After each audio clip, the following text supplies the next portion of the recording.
तो वैसे तो भगवद गीता का गुणगान जो है कई और शास्त्रों में भी हुआ है, जैसे गुरु ग्रंथ साहिब के अंदर भी हुआ है इसका गुणगान, जहाँ पर गुरु नानक देव जी बोल रहे हैं कि नानक जो है उन परम भगवान श्री कृष्ण से प्रार्थना करता है जो कि गोपियों के घर से माखन चुराते थे, जिनके सर पे मोर मुकुट है और जिन्होंने कि सबसे महानतम श्रीमद् भगवद गीता बोली। नानक प्रार्थना करता है कि वो श्याम सुंदर नानक के हृदय में वास करे। तो इस प्रकार के श्लोक भी गुरु ग्रंथ साहिब में आते हैं। तो जो श्रीमद् भगवद गीता है ये वैसे तो महाभारत का हिस्सा है, लेकिन सारी महाभारत इसलिए हुई थी ताकि भगवद गीता बोली जा सके। जैसे आपने सोने की अंगूठी देखी होगी, सोने की अंगूठी में 99% होता है सोना, 1% होता है हीरा। तो उसको क्या बोलते हैं, सोने की अंगूठी या हीरे की अंगूठी? हीरे की अंगूठी। लेकिन हीरा तो 1% है, 99% तो सोना है उसके अंदर। लेकिन हीरे की अंगूठी काउंट होती है हीरे की वजह से, जबकि हीरा उससे माइनॉरिटी में। उसी प्रकार से 1 लाख श्लोक हैं महाभारत के अंदर, उसमें 700 श्लोक हैं भीष्म पर्व के अंदर आने वाले, सिर्फ 700 श्लोक। लेकिन भगवद गीता ही वास्तव में महाभारत की जान है, क्योंकि महाभारत में और भी कई सारे किस्से आते हैं, उसमें थोड़ी पॉलिटिक्स वाले किस्से भी हैं, उसके अंदर थोड़े से रोमांस वाले किस्से भी हैं, उसके अंदर एक्शन भी है, उसके अंदर डिप्लोमेसी भी है, उसके अंदर छल भी है, सब कुछ है उसके अंदर। लेकिन सारा निष्कर्ष पहुंचता है श्रीमद् भगवद गीता के ऊपर। तो भगवद गीता का वैसे मतलब क्या है? भगवद गीता, भगवान के द्वारा गाया गया गीत है ये, तो भगवद गीता। तो भगवद गीता का जो महात्म्य है, तो शंकराचार्य जी ने भी इस पे महात्म्य लिखा है, साथ ही पद्म पुराण के अंदर भी एक महात्म्य आता है। तो यानी जो पद्म पुराण में जो महात्म्य है वो शिव जी ने बताया है पार्वती जी को। शिव जी आए एज शंकराचार्य, तो शंकराचार्य ने अलग से महात्म्य लिखा है। तो दोनों समय में देख रहे हैं कि शिव जी जो है भगवद गीता का ग्लोरिफिकेशन कर रहे हैं। तो कुछ जो श्लोक हैं वो भगवद गीता के इस प्रकार से बताए गए हैं। यत्र गीता विचारश्च पठनम पठनम तथा, जहाँ जहाँ पर भगवद गीता का पाठ होता है, मोदते तत्र श्री कृष्ण भगवान राधा या सह, जिस जगह पर भगवद गीता का पाठ होता है, भगवद गीता की महिमा का गान होता है, वहाँ पर राधा और कृष्ण स्वयं निवास करते हैं। गीता में हृदयम पार्थ, हे पार्थ जो गीता है मेरा हृदय है।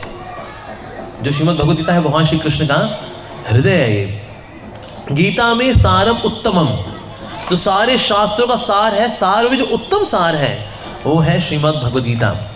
गीता में ज्ञानम अति उग्रम, यानी कि बहुत ही तीव्र, बहुत ही उग्र है ज्ञान, मतलब हलचल लेकर के आ जाएगा। कोई भगवद गीता पढ़ता है तो बहुत हलचल आएगी उसके जीवन में। एक भक्त पहुंचा श्रील प्रभुपाद जी के पास, उसने बोला श्रील प्रभुपाद भगवद गीता पढ़ने के बाद ना मेरा ना सर घूम गया। प्रभुपाद जी ने कहा यानी तुमने भगवद गीता वाकई पढ़ी?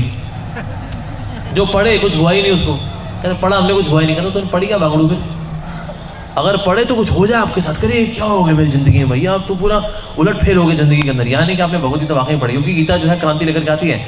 तो गीता में ज्ञानम अति उग्रमम, गीता में ज्ञानम अव्ययम, एक ऐसा ज्ञान है जो कि कभी भी व्यय नहीं होता इसका। जो चाहे सतयुग हो, द्वापर हो, कलयुग हो, कोई भी युग हो, चारों युगों में से भगवद गीता हमेशा एप्लीकेबल थी और हमेशा एप्लीकेबल रहेगी। अव्ययम है। गीता में च उत्तमम स्थानम, गीता का जो है सबसे ऊंचा स्थान है वास्तव में। गीता में परमम पदम, सबसे ऊंचा जो पद है वो भी भगवद गीता का ही है। गीता में परमम गुह्यम, सबसे ज्यादा जो गुह्यतम है, सबसे बड़ा सीक्रेट क्या है? श्रीमद् भगवद गीता। गीता में परमो गुरु, भगवान कृष्ण बोल रहे हैं कि सबसे ऊंचा गुरु कौन है? श्रीमद् भगवद गीता। गीता से अहम तिष्ठामि, मैं खुद गीता में वास करता हूँ। गीता में परमम गृहम, मैं खुद इसको ग्रहण करता हूँ। गीता जो है मेरी भी गुरु है, मैं इसको अपना गुरु मानता हूँ, मैं इसको ग्रहण करता हूँ। गीता ज्ञानम समस्तस्य त्रिलोकम पालमापि हम, सारे जगत का पालन करता हूँ मैं भगवद गीता के दिव्य ज्ञान से। ये कौन बोल रहा है? भगवान कृष्ण खुद बोल रहे हैं। गीता में परमम विद्या, सबसे सर्वश्रेष्ठ विद्या है भगवद गीता। ब्रह्म रूपा न संशय, और साक्षात पर ब्रह्म का रूप है ये श्रीमद् भगवद गीता।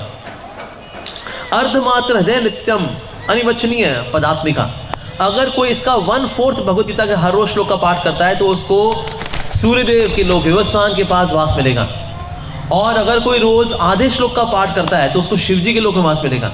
और अगर कोई पूरे श्लोक का, अगर हर रोज एक श्लोक का, एक चैप्टर का अगर करता है अगर रिसाइटेशन, तो उसको भगवान का जो विष्णु है उनका लोक वहाँ वास मिलेगा। लेकिन अगर कोई 1/4 आधे श्लोक का अगर पाठ करता है तो विवस्वान जी के यहाँ जाएगा, तो विवस्वान जी खुद उसको सारी गीता सुनाएंगे। कहते हैं मैंने भी सुनी थी बहुत समय पहले, तो विवस्वान जी खुद उसको पूरी गीता सुनाएंगे। और अगर वो एक श्लोक का पाठ करता है तो शिव जी के लोग जाएगा तो वहाँ शिव जी उसको पूरी गीता सुनाएंगे। और अगर वो एक पूरे चैप्टर का पाठ करता है तो भगवान विष्णु के लोक में जाएगा जहाँ भगवान विष्णु खुद उसको पूरी भगवद गीता सुनाएंगे। तो ऐसा नहीं आधी अधूरी सुनकर के कोई धाम पहुंच के फिर हम मजा करेगा ना, करें गीता तो पूरी सुननी पड़ेगी। हाँ